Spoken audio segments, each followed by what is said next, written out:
Bueno, dando continuidad a la anterior grabación, entonces vamos a dar inicio a la explicación de las leucemias como tal.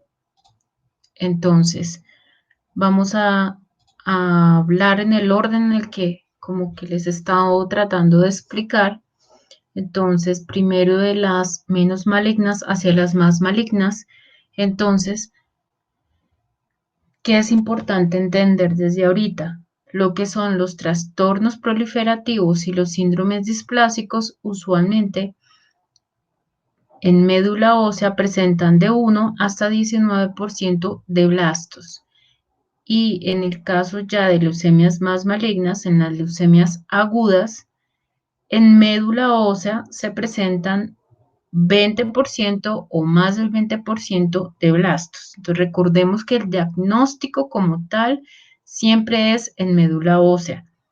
Entonces, que si vemos un extendido de sangre periférica y vemos de 1 a 19%, es posible que estemos frente a trastornos proliferativos, pero solamente hasta que miremos médula ósea, no sabemos si era un trastorno proliferativo o si realmente estamos ya frente a una leucemia aguda. En cambio, en el caso de las leucemias agudas, si tenemos un extendido de sangre periférica con más del 20% de blastos, sí, pues efectivamente ya estamos frente a una leucemia aguda porque muy posiblemente en médula ósea vamos a tener más blastos todavía. Entonces, es importante que tengamos esta claridad.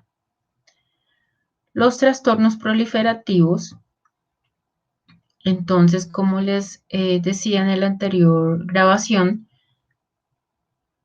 es porque hay una alteración, una mutación y una proliferación de las células más maduras.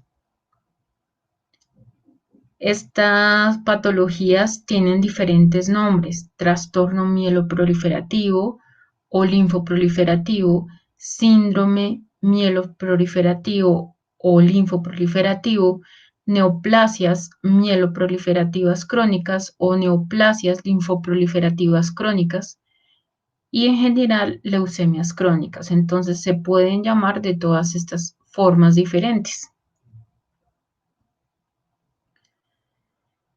Los trastornos proliferativos o neoplasias proliferativas, en este caso las células funcionan normalmente. Recordemos que la mutación y la alteración, la multiplicación celular son células maduras. Por eso el paciente puede no presentar clínica evidente, pero estas células presentan proliferación excesiva. En las neoplasias se puede observar toda la maduración celular o de la línea celular afectada, y en otras neoplasias se puede observar prevalencia de alguna etapa madurativa en especial. Entonces ya vamos a ver una por una, pero principalmente comprender que son células maduras. En estas neoplasias proliferativas usualmente se caracterizan por la proliferación de una, dos o incluso tres líneas celulares. O sea, vamos a tener no solo leucocitosis, sino muy posiblemente leucocitosis, trombocitosis e incluso podríamos llegar a tener policitemia, aumento de rojos. Listo, importante comprender nuevamente que en estos casos vamos a ver blastos de 1 al 19%. Si no observamos blastos, en estos casos en la médula o en el extendido sangre periférica principalmente, al hacer el diferencial de 100 leucocitos, se sugiere revisar toda la lámina, todo el frotis como tal, para confirmar si realmente no tenemos por lo menos un blasto. ¿Listo? Cuando ya comienza a descender las otras dos líneas, línea de eritroide o plaquetas, y empiezan a aumentar los blastos, es porque el paciente ya está avanzando hacia una leucemia aguda. Bueno, si vemos el análisis de hemograma, nos tenemos que enfrentar a dos cosas principales. Primero, aprender a diferenciar entre una reacción leucemoide que no es patológica con un trastorno proliferativo o leucemia crónica o neoplasia proliferativa. Listo. Cuando estamos frente a leucocitosis benigna, ¿qué vemos? ¿A qué se le llama reacción leucemoide? Cuando un paciente tiene una leucocitosis marcada de mayor a 30.000, puede ser con linaje mieloide o linfoide, pero que solamente tenemos presencia en el aumento marcado de esos leucocitos. De resto, si vemos el hemograma, los eritrocitos y las plaquetas son normales en cantidad. Si esta reacción leucemoide es de línea mieloide, no vamos a evidenciar ni basofilia ni eosinofilia. Y si dado el caso el médico igual, a pesar de ver que las líneas de eritroide y plaquetas están normales y al ver todo ese montón de leucocitos, sospechan una leucemia, si le mandara a hacer análisis de médula ósea, no se van a encontrar alteraciones genéticas. Entonces, en resumen, una reacción leucemoide es un paciente que tiene leucocitosis marcada más de 30.000, puede ser por una infección bacteriana descontrolada o no tratada, y el médico sospecha que es una leucemia, pero al hacer análisis realmente no es una leucemia, eso es una reacción leucemoide. Ahora, leucemias crónicas, entonces, ¿qué vamos a ver? Primero, aumento de la línea, entonces también vamos a ver una leucocitosis marcada mayor a 30.000, mieloide o linfoide, pero ya empezamos a ver, como vimos las características principales, que aparte de leucocitosis tenemos glóbulos rojos o plaquetas también muy aumentadas. En estos pacientes suelen presentar hepatomegalia o esplenomegalia, y si estamos ya frente a una leucemia crónica, la primera pista para sospechar cuando estamos en duda entre reacción leucemoide y ya una leucemia crónica es porque empezamos a ver eosinofilia y basofilia en el caso de que sea una leucemia crónica. Y ya después se hacen análisis especiales, inmunofenotipo y alteraciones genéticas que nos ayudan a confirmar como tal diagnóstico. Listo, entonces vamos a empezar con toda la diferente clasificación de las leucemias crónicas o neoplasias proliferativas. Recordemos que todas las que vamos a hablar en esta grabación tienen menos del 20% de blastos en médula ósea. Listo. Las neoplasias proliferativas de línea mieloide, ¿cuáles son? Cuando hablamos de estas neoplasias, al igual que como les comenté, tenemos dos clasificaciones, la FAP y la Organización Mundial de la Salud. La de la Organización Mundial de la Salud es mucho más extensa, pero es muy útil utilizar aún la clasificación FAP de morfología para ayudarnos a diferenciar un poquito entre ellas. Entonces son principalmente la policitemia vera, trombocitemia esencial, mielofibrosis primaria y leucemia mieloide crónica. Son las básicas para uno conocerlas y diferenciarlas.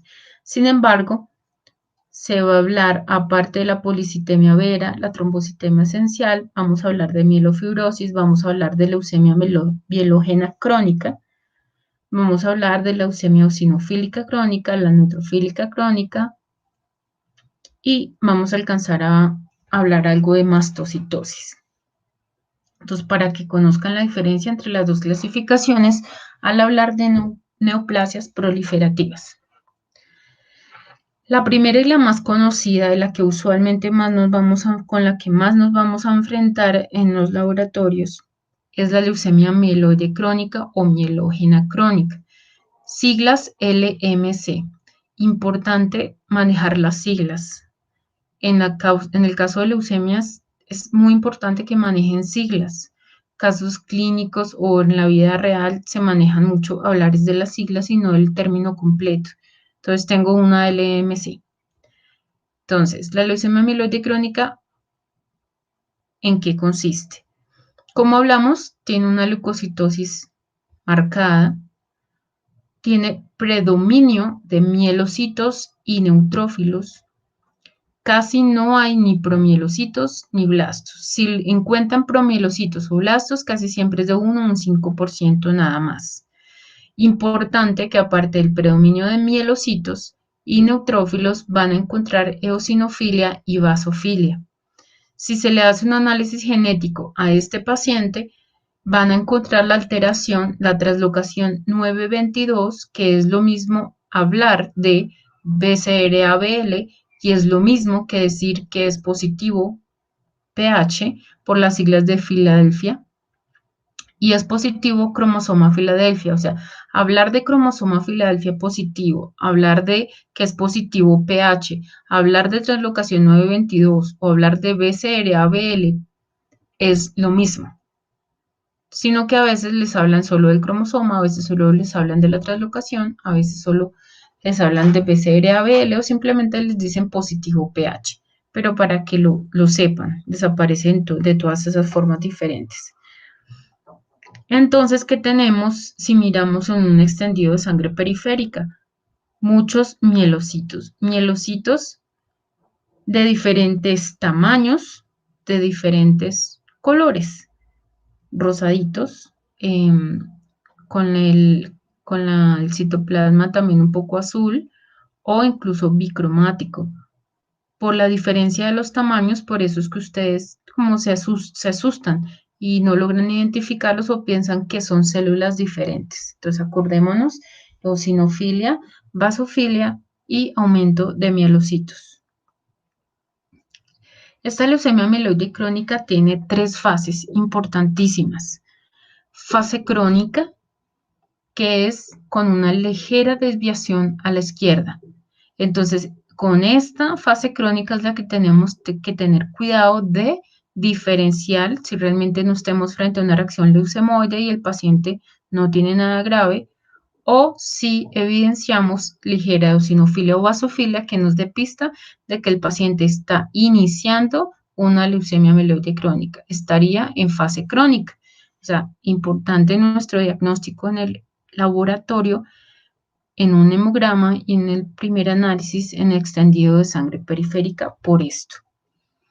La segunda sería la fase acelerada. Ya el paciente lleva mucho más tiempo con esta leucemia mieloide crónica, ya empezamos a encontrar más o menos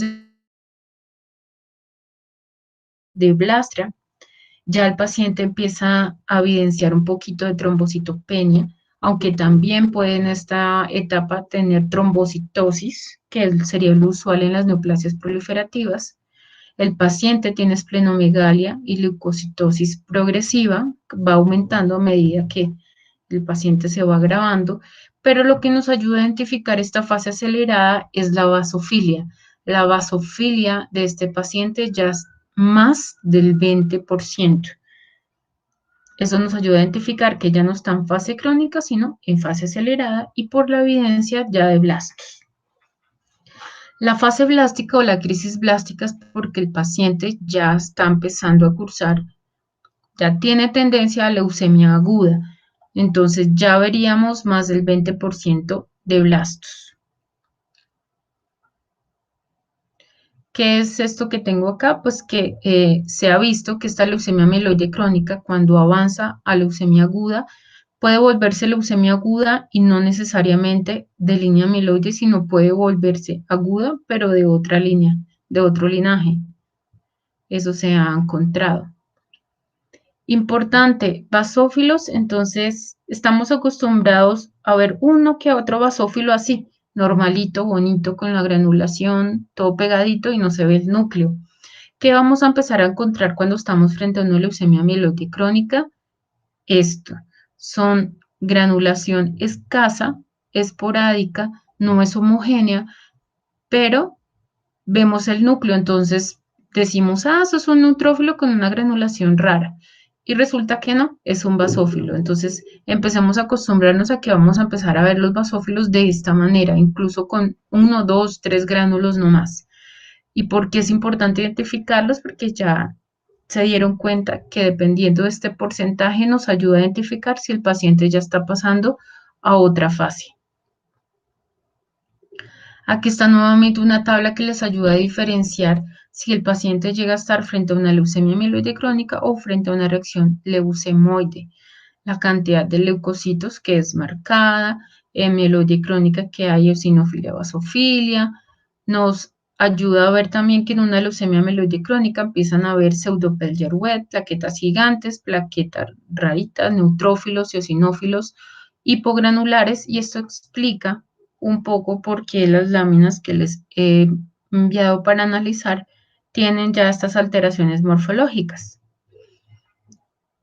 Si le hicieran análisis, ya sería cromosoma Filadelfia positivo, la leucemia mieloide crónica, podrían encontrar blastos, en cambio una reacción leucemoide no. En la citoquímica o coloración especial, la fosfatasa alcalina ayudaría a identificar porque en la reacción leucemoide está supremamente positiva. Recordemos, reacción leucemoide, el paciente no tiene nada maligno, posiblemente sea una infección bacteriana incontrolada o acelerada. Y la leucemia mieloide crónica ya hablamos de una leucemia o algo, una alteración como tal maligna. Existe otra patología que es de eosinófilos, entonces es importante identificar las eosinofilias, diferentes grados de eosinofilias, leve, moderada, marcada o intensa, que ya pues las logramos identificar teniendo en cuenta los valores de referencia y parámetros. ¿Qué pasa cuando un paciente tiene demasiados eosinófilos? Esto puede ocasionar por su granulación, que contienen peroxidasas, proteínas, neurotoxinas. Entonces, muchos eosinófilos en el paciente puede causar una infiltración tisular, lesiones cutáneas, fibrosis endomiocárdicas, disfunciones orgánicas o compromisos neurológicos. De ahí la importancia de cuando veamos a un paciente con eosinofilias marcadas, avisar de manera inmediata al médico. El aumento de los eosinófilos entonces se llamarían síndromes hiperosinofílicos. Este síndrome hiperosinofílico entonces ya sabemos que puede haber alteración en piel, corazón, sistema nervioso. ¿Qué es lo importante identificar? Al igual que cuando hablábamos ahorita de reacción leucemoide y leucemia mieloide crónica, entonces aquí lo que vamos a hablar es de eosinofilias secundarias o reactivas, que es secundario precisamente a otra cosa, que son no malignas, que pueden presentar leucocitos aumentados con eosinofilias marcadas, pero entre ellos está el síndrome de Churg-Strauss, que es básicamente como reacciones alérgicas como tal, que producen infiltraciones pulmonares. Los parasitismos que nosotros ya diferenciamos, parasitosis severas. Recordemos que la eosinofilia es por parásitos como tal intestinales y no por parásitos estilo malaria. Recordemos que los eosinófilos se aumentan solo por parasitismo intestinal, porque he visto esa duda en algunos estudiantes. Entonces, aumentos por alergias, diferentes clases de alergias o parásitos intestinales, ¿listo? Pero no es maligno. Y tenemos otra clase de aumento de eosinófilos que consideraríamos malignos, que sería ya el que hablamos de síndrome hiperosinofílico variante linfocítica, que sería SHE-L, o la leucemia eosinofílica crónica, con siglas LS. Esa variante linfocítica les había comentado en mis clases también en práctica, que es debido a alteraciones de linfocitos T aberrantes que producen interleuquinas, que son la 4, 5 y 13, que lo que hacen es evitar la apoptosis de los eosinófilos y prolongar la vida de los eosinófilos. Entonces, estos linfocitos T aberrantes, al producir esas interleuquinas, producen aumento de eosinófilos y a su vez duran los eosinófilos. Esto ocurre en linfomas. Entonces es una alerta en un paciente en el hemograma y el extendido de sangre periférica con eosinofilias marcadas, que no logran identificar por qué tienen los eosinófilos marcados, ya han descartado otras causas como las eosinofilias secundarias o reactivas. Y la leucemia eosinofílica crónica, entonces que ya sería la parte maligna como tal, tenemos leucocitosis, tenemos eosinofilias marcadas, podemos llegar a tener presencias de 1 hasta 19% de blastos. Si ya avanza a aguda, podemos empezar a tener anemia y trombocitopenia. Y la alteración genética más usual son las PDGFRA-A o PDGFRA-B o FGR1. Son alteraciones genéticas que ayudan a confirmar diagnóstico de las leucemias eosinofílicas crónicas. Listo. El síndrome de Churg-Strauss, aquí es básicamente que es pacientes con asma, síndrome hipereosinofílico, lesiones cutáneas pueden ocasionarse y en general que son eosinofilias, que es lo que quiero mostrar en esta imagen. Listo. La leucemia eosinofílica crónica, entonces las siglas LEC, eosinófilos mayores a 1500, alteraciones genéticas, ya les dije, PDGFRA, A o B, y si está avanzada y ya empieza a cursar con aguda, puede tener anemia y trombocitopenia. Listo. En la parte morfológica que podemos encontrar eosinófilos de gran tamaño, eosinófilos con granulación escasa, o sea, hipogranulares, que uno dice, incluso ya por ahí me han consultado en las láminas que les he enviado, profe, son muy poquitos gránulos, pero parecen de eosinófilos, ¿sí son o no son? Entonces, pues sí son, sino que son hipogranulares. Y pueden llegar a ver estas células también que esa granulación es toda anómala. Entonces, ven de eosinofilia, de eosinófilos la granulación, pero también ven otra granulación más oscurita y empiezan a dudar realmente frente a qué célula están. Entonces, no se les haga raro que empiezan a encontrar estas células así tan extrañas. Este sería un mielocito. Aquí básicamente es una tabla como de guía, pero es más para los médicos, de cómo podría ser el tratamiento si básicamente esto es un síndrome hipereosinofílico o si ya estamos frente a una leucemia eosinofílica crónica. Existe otra leucemia, ya vamos como por la tercera, que es la leucemia neutrofílica crónica. Tiene siglas LNC o CNL en inglés. Se ha visto ya con la Organización Mundial de la Salud 2017 que presenta la mutación CSF3R. Antes no había identificación de mutación para confirmar diagnóstico. Estaríamos frente a una leucocitosis marcada. Tendríamos que el 80% más son neutrófilos maduros. Si viéramos promielos, mielos y metamielos ya serían muy escasos, menos del 10%, y blastos 1% o no veríamos. Podríamos observar en los neutrófilos granulación tóxica y pues la relación mieloide-eritroide es mucho más aumentada, la línea mieloide en este caso. Entonces no es solo que veamos un paciente con más del 80% de neutrófilos, sino acuérdense, también hay leucocitosis marcada y granulación tóxica muy posiblemente.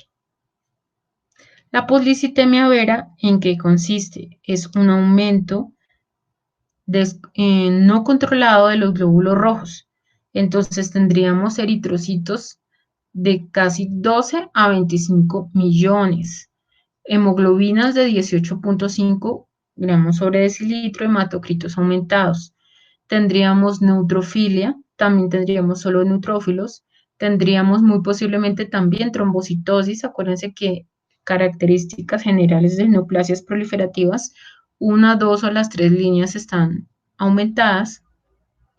Hay hipercelularidad, ayuda al diagnóstico valorar la eritropoyetina, estaría muy disminuida y si se confirma mutación JAK2 genética, en la parte genética. Entonces, tendríamos extendidos de sangre periférica de muy difícil observación debido a que hay tantos glóbulos rojos, es tan espesa la muestra que veríamos acúmulos así, por más que hiciéramos lo más bonito posible la muestra.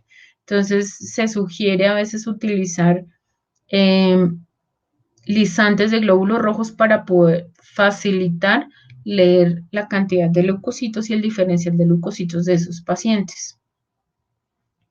Aquí tenemos una manera de diferenciar entonces entre las policitemias, entonces no solamente que ustedes vean que el paciente se le está aumentando la hemoglobina y el hematocrito, ya empiecen a asustarse. Entonces existen dos clases de policitemia, la policitemia rubra vera o policitemia vera y la policitemia secundaria. La policitemia secundaria, ¿en qué consiste? Pacientes que fuman o pacientes que hacen mucho ejercicio o toman alguna clase de suplementos o cosas raras que hacen que mantengan la hemoglobina y el hematocrito más aumentados. Recordemos que lo normal de los eritrocitos es más o menos 5 millones. Entonces, en policitemia secundaria ya tenemos de 6 a 8 millones aumento de hemoglobina y hematocrito, pero en la policitemia vera, que sería la maligna, tendríamos ya el doble, 12 a 25 millones de glóbulos rojos, aparte de tener la hemoglobina y hematocrito aumentados. Entonces, si empieza a sospechar el médico y quiere diferenciar, ¿cómo se podrían diferenciar? Si le hacen análisis genético y es policitemia vera, JAK2, si es policitemia secundaria, no encontrarían alteraciones ni ninguna mutación. Si es policitemia vera, el paciente puede tener esplenomegalia, trombocitosis. Si es policitemia secundaria o que no es patológica, no hay ni esplenomegalia ni aumento de plaquetas. En la policitemia vera tendríamos aumentada la vitamina B2, que es la misma cobalamina.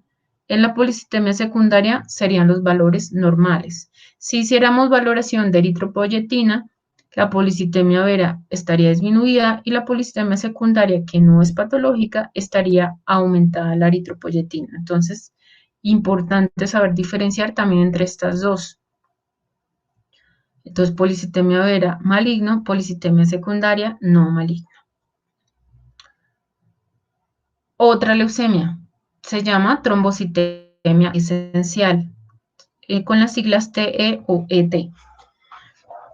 Listo, ¿qué tendríamos aquí? Si hacemos análisis de médula ósea, tendríamos aumento de megacariocitos, tendríamos entonces una trombocitosis marcada que tenemos más o menos a 800.000 o a millón o más de 1.000.000 de plaquetas. Se valora al paciente más o menos por 6 meses para mirar cómo es el avance de la enfermedad. Lo mismo pasa, digamos, en el caso de las eosinofilias, a veces se les da un tratamiento paliativo y se valora al paciente durante 6 meses para mirar si realmente puede estar cursando con algo maligno o no. Pues lo ideal no esperar a tanto tiempo, sino lograr hacer los exámenes de una vez a los pacientes si se está sospechando frente a algo maligno. Las plaquetas se observarían anormales o se observarían agregados plaquetarios precisamente por la formación tan aumentada de plaquetas. Y la médula ósea sería hipercelular, con megacariocitos hiperlobulados. Tenemos otra leucemia, que es la mielofibrosis con metaplasia mieloide o mielofibrosis primaria. También existen otras mielofibrosis fibrósica, de fibromas o mielofibrosis de otras clases. Pero la principal, que es la que necesitamos, mielofibrosis primaria o mielofibrosis con metaplasia mieloide, siglas MMA, ¿qué presentaría? Entonces, básicamente, hay aumento de los eritrocitos. Podemos ver blastos hasta en un 5%. Vemos una fibrosis marcada, sobre todo en médula ósea. La fibrosis no la veríamos en un extendido de sangre periférica. Estos pacientes en el hemograma tendrían pancitopenia como tal, pero digamos, en el extendido de sangre periférica podríamos encontrar dacriocitos y reacción leucoeritroblástica. Esta reacción leucoeritroblástica, ¿a qué se refiere? Hablamos de reacción leucoeritroblástica cuando vemos tanto normoblastos como desviación a la izquierda. En pocas palabras, eso es. Entonces, no quiere decir que en una anemia con infección sería la parte maligna, un paciente que aparte de infección bacteriana tiene anemia, pero la parte maligna sería aquí en este caso que hay mieloptisis o metástasis maligna y vemos normoblastos con desviación a la izquierda. Recordemos que aquí tendríamos también pancitopenia. Listo. Tendríamos esplenomegalia, tendríamos mutación JAK2 también positiva. Se descartarían otras clases de patologías en el caso de que, pues, lo primero que presenta el paciente, como sabemos, es una anemia plásica, entonces tendríamos que mirar, descartar con otras patologías. Tendríamos, si se le hace análisis de médula ósea, una punción seca y tendríamos, pues, anemia, tendríamos aumento de la LDH. Tendríamos, en estos casos es como más difícil la recuperación posterior a quimioterapia porque de todos modos estas fibras que ya se formaron en médula ósea es muy difícil ya quitarlas. Entonces sí, no es de muy buen pronóstico los pacientes que cursan con mielofibrosis como tal y se les confirma por la producción fibrosa de estas células.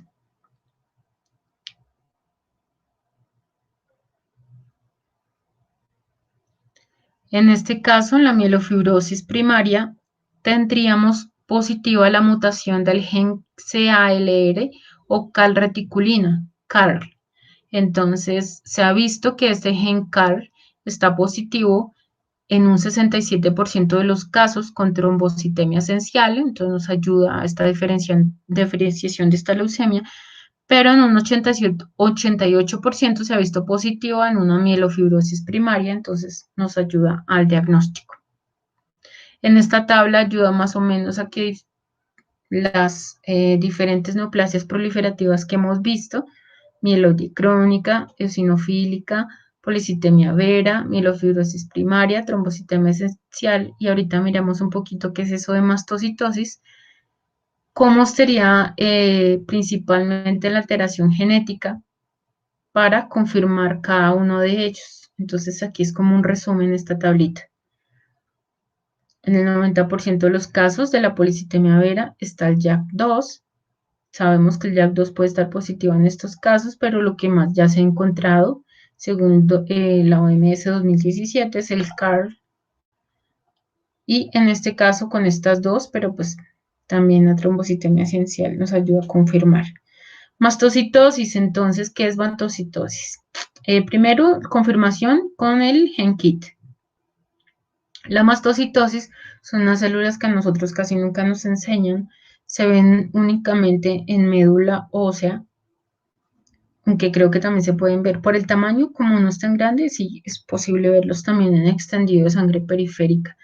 Estos pacientes cursan normalmente con prurito y con estas presentaciones, pues, como una alergia o presentación de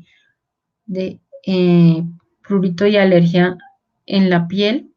Pueden presentar broncoespasmos, dolores abdominales, diarreas, hipotensión, moco, y las células, como se ven, son casi como ver un núcleo y alrededor un montón de granulación similar a los basófilos.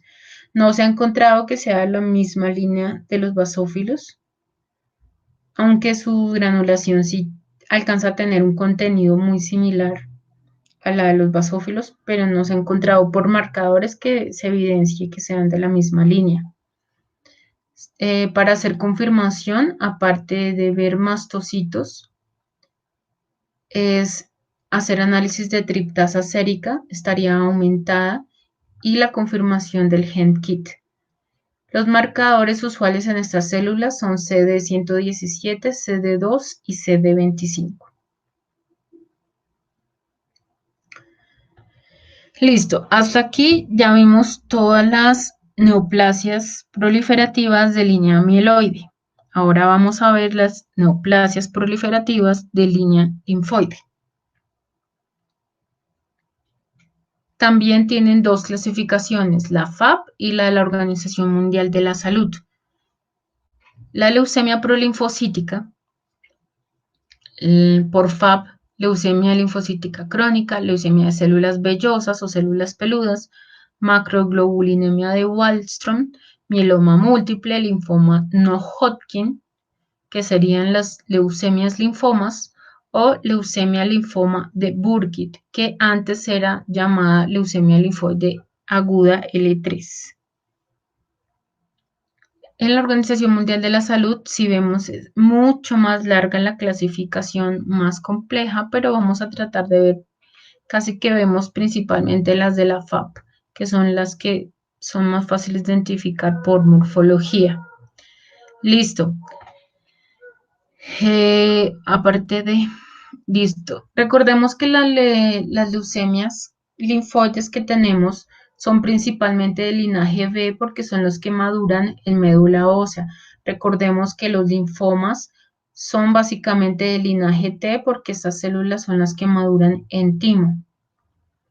Las leucemias o neoplasias linfoides son entonces en un 98% de linaje B. La primera leucemia sería la leucemia linfocítica crónica. Entonces tendríamos linfocitosis absoluta con leucocitosis. Tenemos un aumento de linfocitos maduros. En médula ósea se pueden encontrar más del 30% de linfocitos y encontramos linfocitos muy frágiles, lo cual hace que se formen las sombras de Gombrich. Ahorita les voy a explicar un poquito mejor qué son esas sombras de Gombrich. Y podría presentarse trombocitemia y anemia si la enfermedad pues va progresando y se va volviendo leucemia aguda. Marcadores usuales de la linaje B, acordémonos, CD19, CD20, que lo expliqué en la primera grabación. Entonces, ¿qué tendríamos en una leucemia linfocítica crónica? Muchos linfocitos maduros. Estas serían las sombras de Gombrich. Ya les voy a explicar un poquito mejor sobre eso. Entonces, importantísimo identificar restos nucleares. Estos son los restos nucleares. Son manchas, son los mismos linfocitos que son muy frágiles y se rompen muy fácil. Entonces, estos restos nucleares son fragmentos, son de color rosado, son manchas rosadas, no tienen citoplasma. Se pueden observar, esto es importante, ocasionalmente en algunos extendidos de sangre periférica que no son patológicos, entonces podemos ver uno que otro fragmento o resto nuclear, que son estos. ¿Cuándo les llamamos sombras de Gombrich? Cuando ya vemos muchas más. Vemos demasiadas, que eso es lo que nos ayuda a confirmar también diagnóstico de leucemia linfoide crónica. Entonces, únicamente cuando estamos seguros que estamos frente a una leucemia linfoide crónica, hablamos de hacerle el reporte al médico de que vimos sombras de Gombrich. De resto, sugiero que si no estamos seguros del diagnóstico, reportemos el porcentaje de restos nucleares que se observaron en la muestra del paciente. Leucemia prolinfocítica. Entonces se maneja con siglas LPL. Esta linfocitosis es absoluta. Esta es otra leucemia, mejor dicho. Tiene leucocitosis, linfocitosis, pero resulta que cuando se hace el diferencial, más del 55% son prolinfocitos. Entonces recordemos los marcadores usuales, CD20, CD19, linaje B, y lo que más vemos son prolinfocitos. Recordemos que los prolinfocitos son mucho más grandes, como el doble de un linfocito normal, tienen abundante citoplasma y siempre tienen un nucleolo prominente notorio. Recordemos que hay blastos, a veces los confunden con blastos por lo que son células grandes y con nucleolo, pero recordemos que usualmente estos prolinfocitos están también acompañados, si miramos toda la lámina, de linfocitos maduros. Entonces tendríamos más del 55% de prolinfocitos y el resto serían linfocitos maduros, en pocas palabras.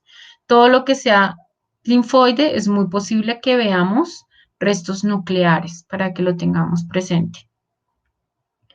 Otra leucemia, leucemia de células vellosas, siglas LCV.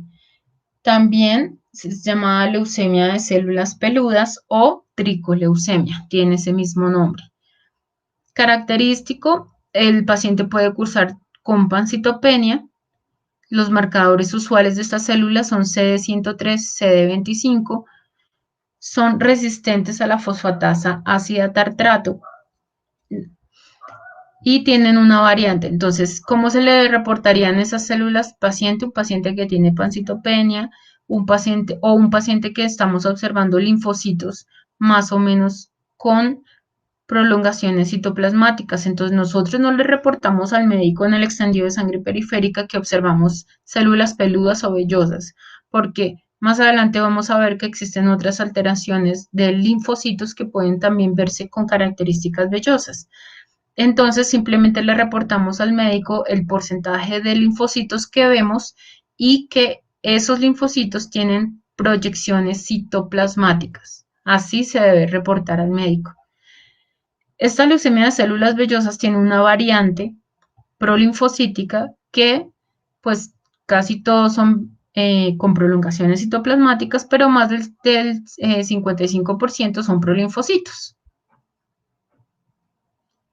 Otra leucemia, mieloma múltiple, siglas MM. El mieloma múltiple, entonces, lo que observamos es un aumento de plasmocitos. Recordemos que los plasmocitos son los que producen las inmunoglobulinas, son linaje B y es la maduración final de los linfocitos linaje B. Tendríamos un paciente con características para identificar o para diagnosticar como tal con las siglas CRAP. ¿Cuál es la idea de aprendernos ese CRAP? Para identificar puntualmente qué es lo que ayuda al diagnóstico.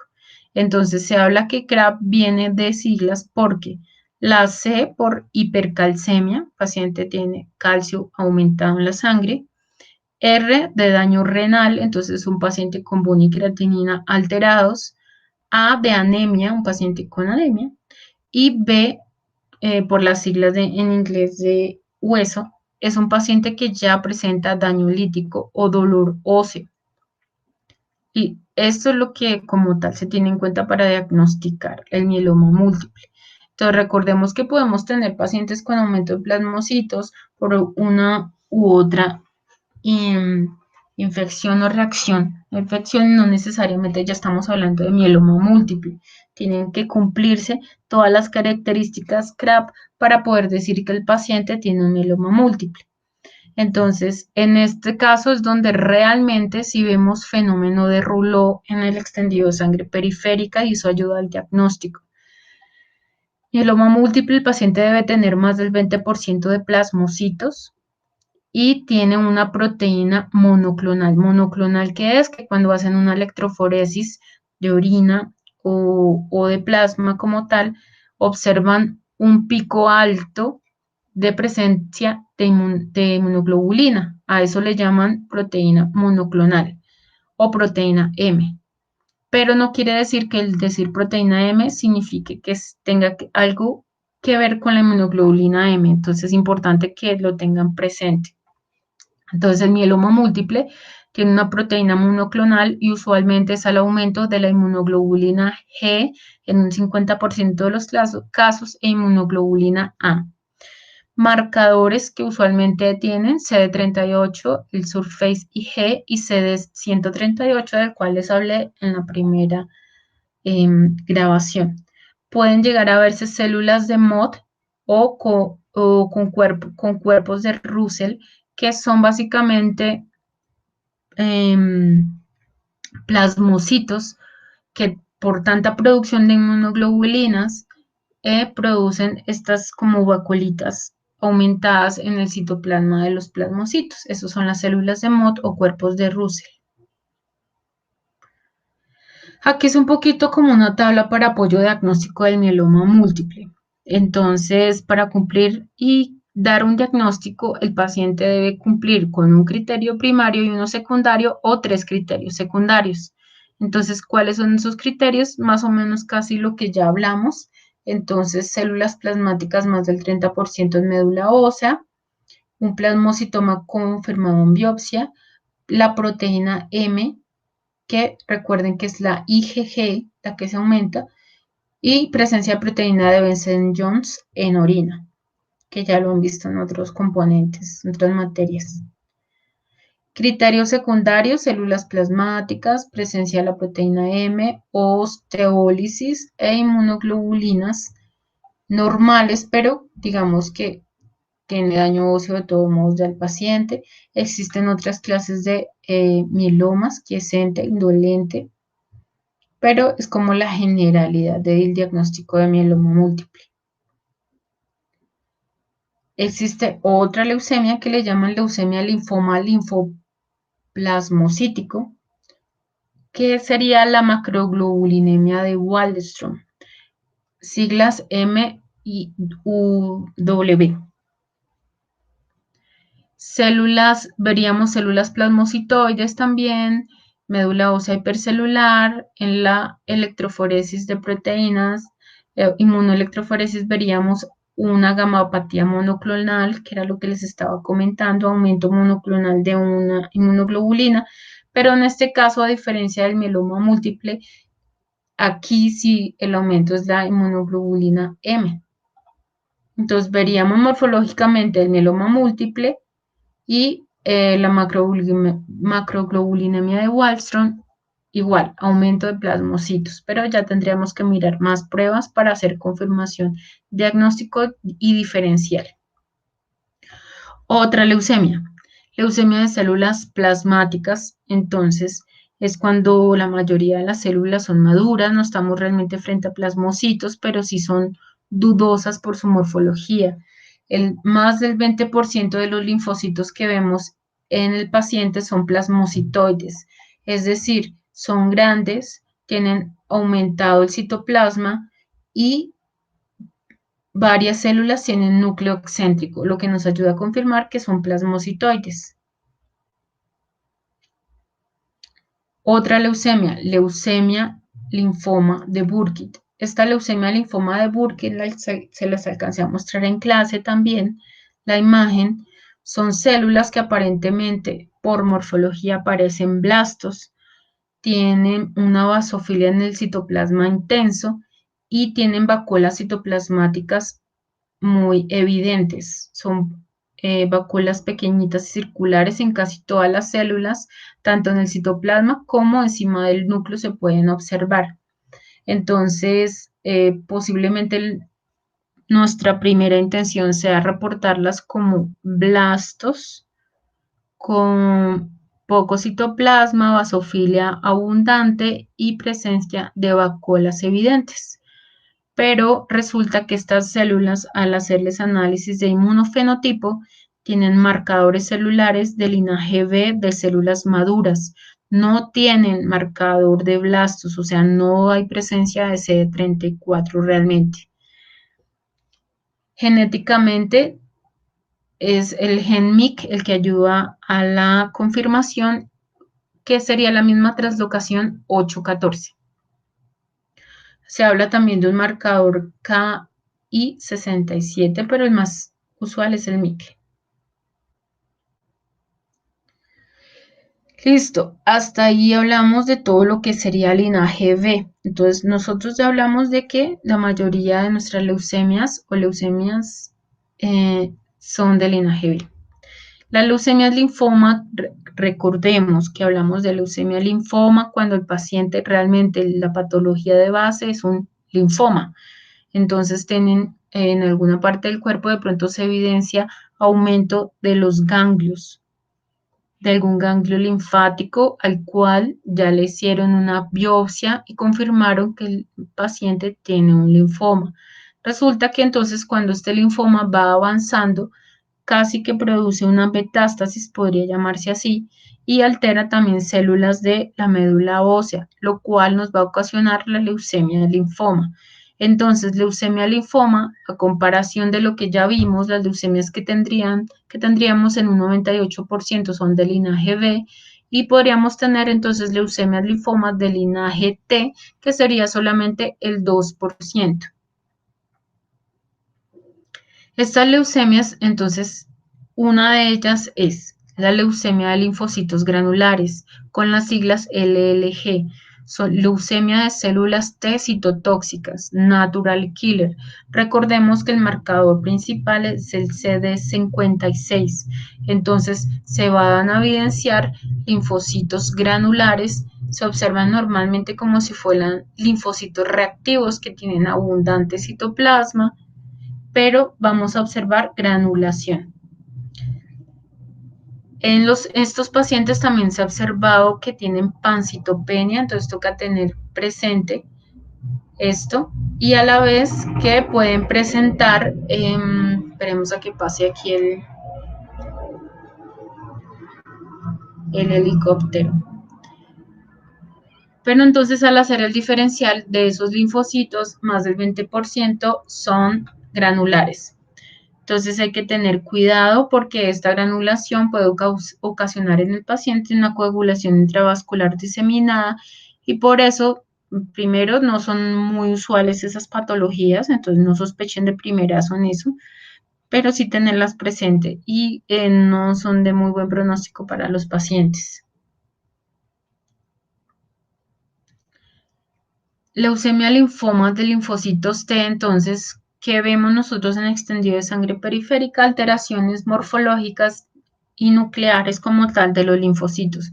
Entonces podemos llegar a ver células muy grandes con núcleos cerebriformes, que serían casi como las células de Sézary, o podemos observar en la micosis fungoide o en otra clase de patologías linfocitos atípicos que serían núcleos irregulares o núcleos como un trébol. Creo que son las de César y las del trébol, perdón. Y la mucosis fungoide. Bueno, lo importante es que nosotros no hacemos el diagnóstico como tal de primeras en un extendido de sangre periférica, pero sí es importante identificar esas morfologías específicas para ayudar al diagnóstico. Como información general, entonces tener presente en estos casos que hay, si vemos linfocitos atípicos más del 5%, es importante reportárselos al médico. En el caso de que un paciente tenga pancitopenia y tenga linfocitos con proyecciones citoplasmáticas, así sea un 1%, pero que estemos seguros de lo que estamos viendo, es importante reportarle al médico. Cuando hablamos de linfomas, Hodgkin o no Hodgkin, a veces nosotros nos preguntamos eso, o cuando ya vamos teniendo más relación con toda esta clase de patologías. A lo que se le llama linfomas no Hodgkin es realmente a lo que hemos estado viendo, que son linfomas y se observan anormalidades como tal en el núcleo de los linfocitos o en los tamaños. Los centrocitos son llamados así en el linfoma como tal, en los ganglios linfáticos. Y cuando ya se ven en extendidos sangre periféricas, cuando los vemos así como núcleos atípicos. Existen diferentes linfomas foliculares de manto, esto pues recordemos, linfomas son de ganglios linfáticos. Se habla de no Hodgkin cuando ya está afectando como tal y estamos frente a leucemias linfomas. Podemos ver estas células que son muy feitas y son muy difíciles incluso describirle la morfología. Entonces, entre los linfomas hay diferentes clases que no es nuestra especialidad, no es lo que vamos a manejar como tal, sino simplemente identificar las alteraciones morfológicas de los linfocitos y para reportárselas al médico. Cuando se habla de linfomas Hodgkin, entonces linfomas, acuérdense que solamente en ganglio linfático. Entonces, cuando a algunos pacientes les hacen biopsia de ganglio linfático y encuentran una celulita grande así que parece que es binucleada, que parecen dos ojitos, es una célula llamada red Sternberg. Entonces, importante, esto no se ve en extendido de sangre periférica, se ve únicamente en médula ósea y principalmente incluso, ni siquiera en médula ósea se alcanza a ver. porque yo he indagado en cancerológico y realmente tampoco se ven en médula ósea, se ven únicamente en las biopsias de ganglio linfático. Con esta célula es que logran identificar que el paciente tiene un linfoma de Hodgkin cuando encuentran esta célula binucleada. Pero si el paciente tiene realmente un linfoma Hodgkin, en nuestro laboratorio no vamos a encontrar alteración en el hemograma ni vamos a encontrar cosas raras en el extendido de sangre periférica. Podemos ver simplemente un paciente aparentemente normal. Entonces, es importante que lo sepan. Eso es solo por información general, ¿no? Linfomas no Hodgkin, los que pueden causar leucemia linfoma y Hodgkin, que también tiene una gran variedad de clasificación, pero solamente en biopsia de ganglio linfático. Estas tablas, que también las tienen en la guía que yo les envié al inicio del semestre, plantea básicamente de manera resumida o una manera como más amable para que la tengan a la mano, todas las diferentes clasificaciones que vimos en esta grabación, las mieloides, las linfoides. Entonces, para que lo tengan presente. Nos vas.